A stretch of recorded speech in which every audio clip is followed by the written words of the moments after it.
Happy Thanksgiving and welcome to California Cooking. This right here happens to be one of my favorite traditions we started a few years ago, our KTLA Friendsgiving. And this year, I'm having a lunch with the ladies of my KTLA 5 Morning News family and their kids.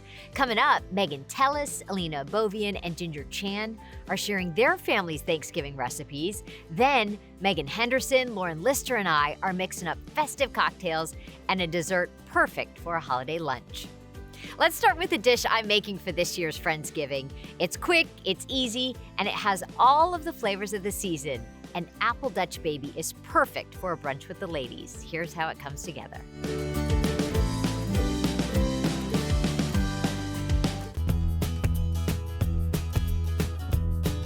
I was thinking of some fun things to make when the girls come over for our Friendsgiving.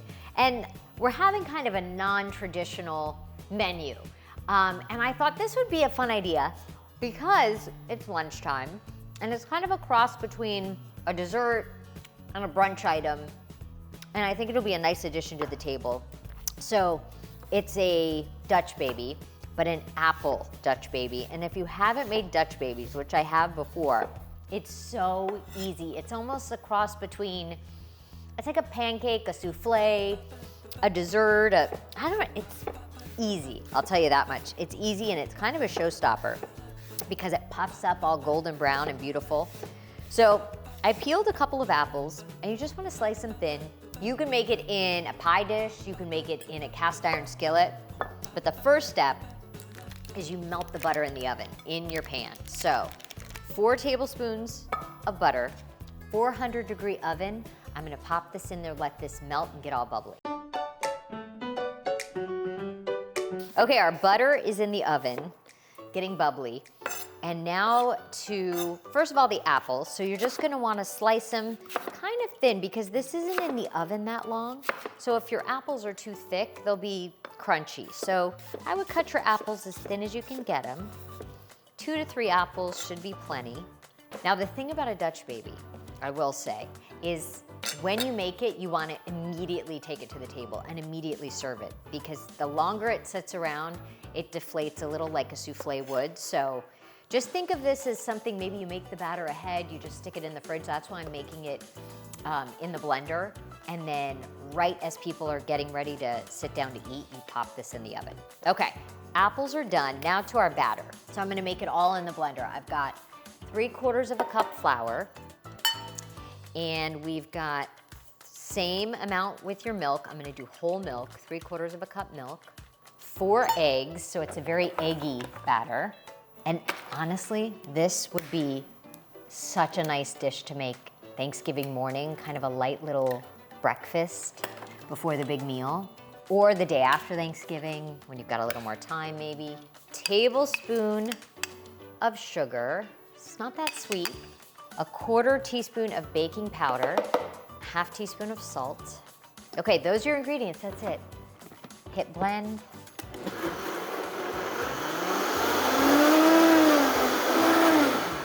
Done. Batter is done, now we just have to wait for the butter to melt. A happy accident is when it turns into brown butter, when you get a little bit of the brown bits. So bubbly, hot butter. And now, I'm not gonna bother making a pretty design because honestly, you won't even know. So I just drop my apples into the hot butter, which smells so good. Apples going in. Now, how easy. Pour your batter. That's it. Back in the oven for 20-25 minutes.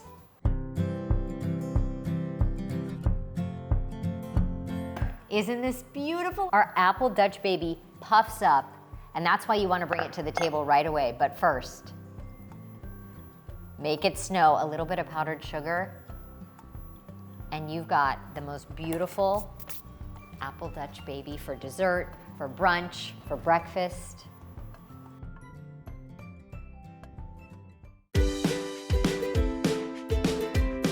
Coming up, it's 4 generations of the Tellis family. Megan, her mom, grandma, and daughter are all cooking up enchiladas for the holiday table. Then Ginger Chan and her kids are showing us how to make a festive treat.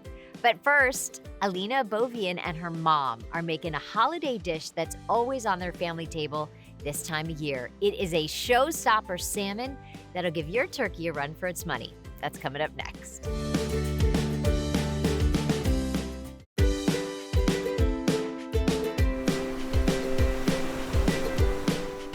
Alina Bovian's mom, not a big fan of turkey, so she makes a delicious salmon dish every year. And let me tell you, it is quite the crowd pleaser. Take a look.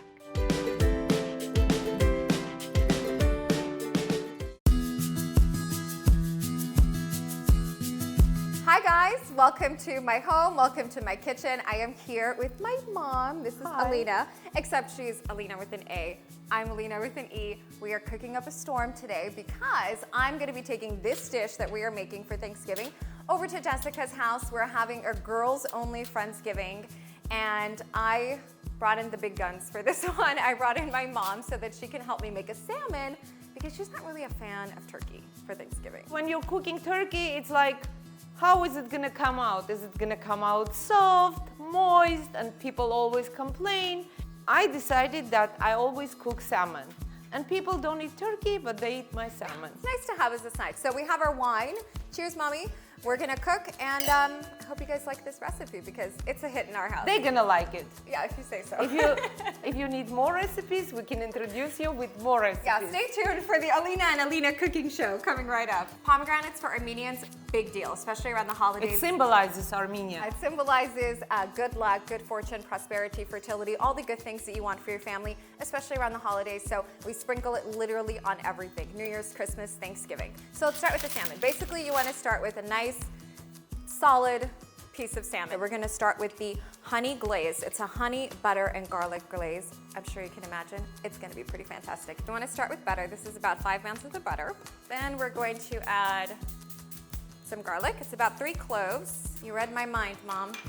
I always have a problem turning this on. I know. And we've got honey. It's about half a cup of honey. So you add all 3 ingredients here. So Mom, basically bring it to a boil, let it simmer a little bit. So we melted the butter. Pour it on. Okay. It smells Can I? so good. Yeah. Yes, you may. She taught me everything. With your I know, permission. guys. I have to tell you, my love for cooking and my love for hosting started with my mom. I grew up just seeing my mom setting the table with so much enthusiasm, so much care, just making sure that everything is aesthetically pleasing, and I love that. I have the greatest memories of my mom setting up the most beautiful table. Okay, so how did the salmon tradition start, Mom? Why don't you tell everyone? Okay, the salmon tradition started when we were hosting Thanksgiving dinner at my son's house. Just gonna add some salt and pepper. My sister-in-law said, I'm gonna cook the turkey. I said, go ahead. And then I didn't tell anybody, and I cooked my salmon. So my salmon was a side because everyone started carving the turkey, ready to eat the turkey. And then I said, can I put my salmon on the table? They said, yeah, sure. And then I see nobody eats the turkey. My salmon was gone eating the in salmon. 5 minutes. And that's how it started, folks. And so we've been making the salmon ever since. So we're gonna use a parchment paper first. We're gonna wrap the salmon, and then we have to wrap it nice in a heavy foil. So now that it's ready, I'm gonna pop it in the oven, 350 for 15 minutes. Now we're gonna make the layer that goes on Sour top cream. of the salmon. Yes. Yes. So we start with sour cream, and you don't need exact measurements. The recipe calls for 1.5 cups dill. There you go, teamwork, Mom. Teamwork. So I'm gonna add about half a cup of fresh dill. Lemon zest. This is about 1.5 tablespoons of lemon zest. And it's just so pretty, right? I mean, when I cook something, Look I at want this. it to look It's very pretty. We are 2 peas in a pod. Can you tell? By the way, Alina, I think we forgot The shallots. Yes. So you want to have about half of a shallot grated When in 2 there. people are cooking, there is always something missing because we talk too much. You talk too much. We're gonna put this aside, and we will make the tapenade that's gonna go on top of the sour cream. First things first, you have to toast your almonds. We're gonna do a cup of orange juice. We're also gonna do a cup of cranberries. Again, I'm eyeballing it. And we're gonna bring this to a quick boil. I'm just adding the glaze on top just so that, it gets a nice even distribution. And then we're gonna put it back in the oven for 10 minutes under broil so it gets nice and brown. And then at that point, you'll see all the butter, the sugar, and get really, really nice and brown. And it's gonna be perfect. And you have to make sure not to overcook that. We're gonna add some parsley to this. This is the tapenade that's gonna go on top of the fish, on top of the sour cream and dill sauce. 1/3 cup of parsley. We've got our toasted almonds. Salt and pepper. Why don't you do the honors? Olive oil. I love olive oil. All right, guys, I think it's time to take the salmon out. I think it's ready. Let's start first with the sour cream and dill. And you can be as light-handed or as heavy-handed as you like. And you see what I mean? You take like a simple salmon and this completely elevates something so basic. Now that the tapenade is on, we're going to add the pomegranates. And then the lemons that we were using for the garnish, we'll just sprinkle a little because we all know salmon loves lemon. Voila, that's it, folks. Because this is so awesome, we had to make 2. We're gonna have a little bit, the other one we're gonna take to Jessica's house. And you guys, I have one of my best friends here today. She came to watch us cook. This is Gilda, and she's gonna do a little tasting with us because that's what it's all about, right? Thanksgiving, Friendsgiving, the family you make, It's family. the family you have. It's to die for. It's exceptional. It's delicious. I've made this a million times. It still gets me. Happy Thanksgiving. And we hope this recipe Makes it into your house as well and a part of your tradition. Oh my goodness, Alina and her mom, they need their own cooking show. Thank you, ladies, so much. I cannot wait to try your salmon. Coming up, Ginger Chan, with the help of her kids and sister, are making a festive treat for our Friendsgiving table. But first, Megan Tellis and her mom and grandma are making turkey enchiladas. That's coming up next.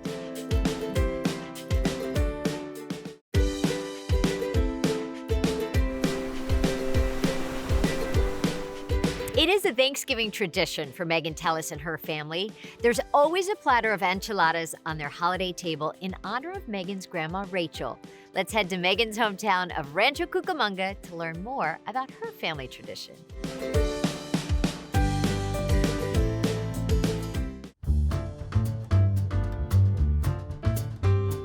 Well, welcome back to Rancho Cucamonga. This is my mom, Caroline, and this is Grandma Lola. Hi, ladies. Hi. This is Mom's kitchen.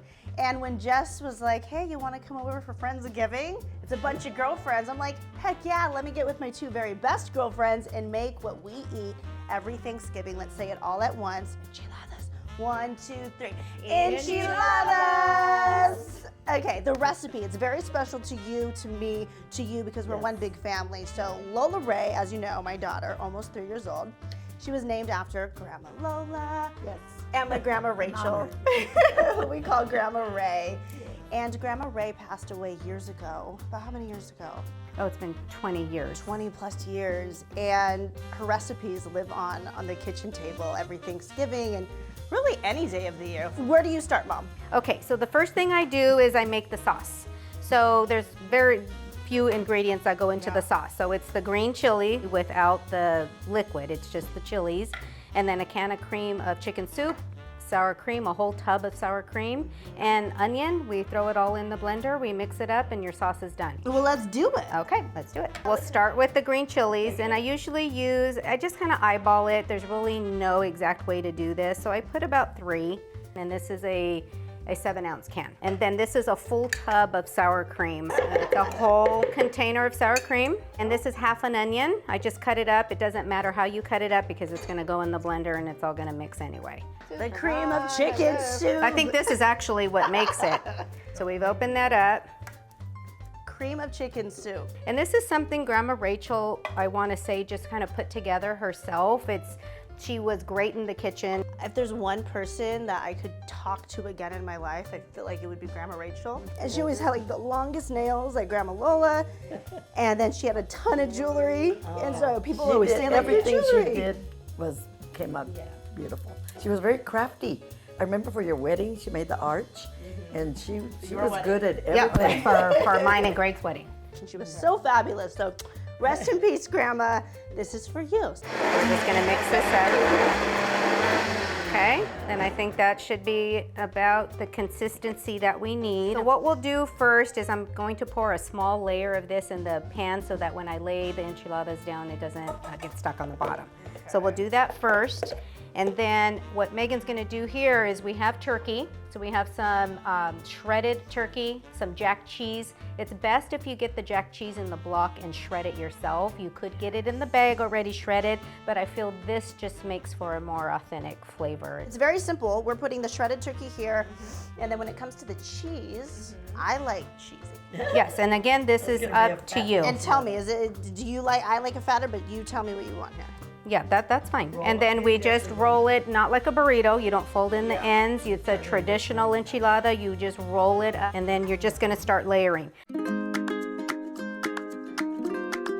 You guys are doing a great job. Thank you. Great job. It's Caroline yes, you're approved. almost done. And then if you want to pour the sauce over that, go ahead and do that. She always wanted to serve it with a green salad, which I thought was interesting because typically your Mexican meals are with rice and beans. But Grandma Rachel always said serve a green salad with your enchiladas. Do we know where Grandma got the recipe, or you mentioned that I don't know. I think a lot of times she just put things together. She probably had a variation of this recipe, then added her own things to it. So now you're gonna get the cheese, and we probably will need a little bit more. So let me get that. It only takes 30 minutes once you put it Yes, in the oven. at 350 for 30 minutes. Because basically all we're doing is melting the cheese. All right, so now they're in 30 minutes at 350, and what is it time for? It's time for a drink. Of course it is. Cheers, Grandma, cheers, cheers. Cheers, salud. Salud. Here we go, they're ready. Lola Ray, can you say enchiladas? No. Ooh, they're bubbling. They're bubbling. Those look so good. So now we're gonna sprinkle the cilantro on top. You can garnish with whatever you like, but we like to put cilantro, a little tiny bit crunch. Is that so fun? Baby, do you want some enchiladas? Yes. Okay, let's do it. Yes. Too hot. Should I put some sauce right here? Yes. Yes. Hey, ladies, how does it look? Oh, it looks delicious. Tastes just like Grandma Rachel's. Delicious. All right, Jess, I'm bringing them to you. Should I take them to Jess's? Yes, absolutely. Will she approve? That is the question. Hi, happy Thanksgiving. Happy Thanksgiving. Oh my gosh, how cute are they? 4 generations of beautiful ladies, and those enchiladas made with so much love. I cannot wait to try them. Okay, on to a fun festive treat for the kids. Let's see what Ginger Chan, her kids, and sister Naomi are whipping up.